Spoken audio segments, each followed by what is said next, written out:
السلام عليكم ورحمة الله تعالى وبركاته. وين سلامي دمان أخيارتك وحرن يوتيوب كم عن عقال إيه فيسبوك بيج كبا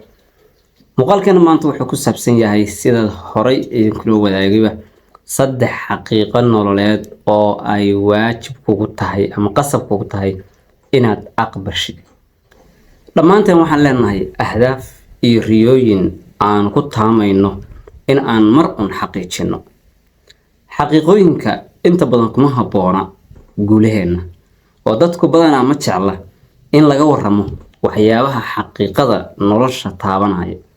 tusaale ahaan haddii qof riyadiisu ay tahay in uu barto kulliyadda engineeringa qofkaas in lala wadaago xaqiiqada ah in kulliyadan aysan ahayn kulliyad sahlan oo ay u baahan tahay dadaal fara badan iyo in lala wadaago xaqiiqadaas dabcan haddii uu doonayo in uu xaqiijiyo hadafka noocaas waa in uu aqbalaa xaqiiqada ku saabsan riyadiisa qof kasta oo naga mid ah oo doonaya in uu guul gaaro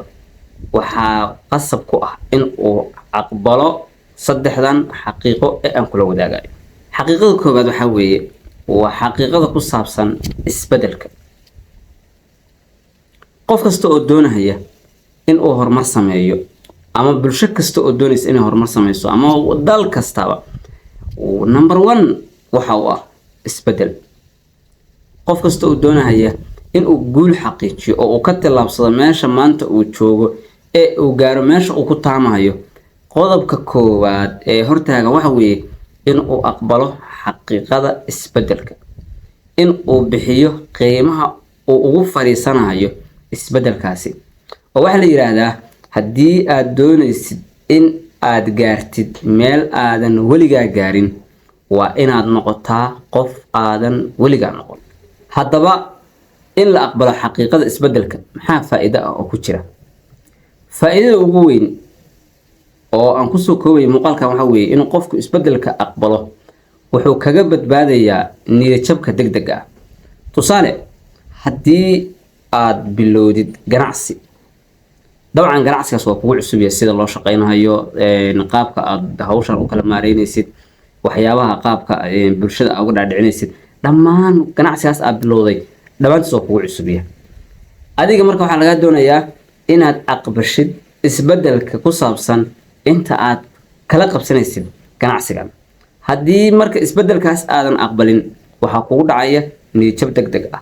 oo inaad istiraadid ganacsiga noocaan ah ma ahan ganacsi shaqeynaya oo go'aankaasna sababteeda ay lahaatay inaad aqbali weysay xaqiiqada isbedelka akhyaari xaqiiqada labaad ee ay tahay inaan aqbalno waxay noqonaysaa xaqiiqada fashilka ama guuldarrada inta badan bulshadana waxay moodaa inay suurad xumeeyaan oo wax tuka cambaar la ku dhacay ay ka dhigaan guuldarrada dabcan qof kasta oo guuleysta guuldarro ayuu soo maray oo waxa la yiraahdaa isku daye ayaa guuleysta oo qof markuu wax isku dayo oo isku daygaas uu ku celceliyo ayuu guul ka gaaraa tusaale ahaan ninkan la yiraahdo Tom Edison ilayska physics-ka iyo inta badan lagu qaatay ilayska keenayo lambadahan iyo waxa la daaranayo guuldarooyinkiisa cid walba waa ka hay xaqiiqo waa u haysaa inta ay la ekaayeen aakhirkiina wuxuu noqday guuleyste soo saara wixii uu ku taamayay sidaas la mid ah qof kasta oo rabo inuu guul gaaro waxa number 1 ah in uu aqbalo xaqiiqada ku saabsan fashilka ama guuldarrada kulama guuldarooyinkaaga ay bataan oo waxyaabo fara badan ah ku guuldareysatid kulama ay khibradaadu badato markastoo khibradaadu ay badatana waa markastoo oo guushaaduna ay soo dhawaato marka laga hadlayo guuldarrada kaliya qofka waxa laga rabaa waxa weeye in wixii shalay uu hore ugu guuldareystay uusan mar labaad saddexaad afraad uusan ku dhicin akhyaari xaqiiqada ugu dambaysa ee saddexaad ee rabadu ilaahay mina muuqaalkan ku soo gabagabay waxay noqonaysaa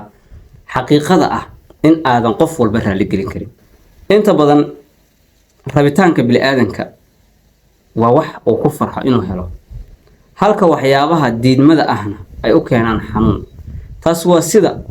oo ilaahay bini aadanka u sameeyay oo qof kasta waxa uu jecel yahay in uu ka helo wax kasta oo kaaga soo baahdo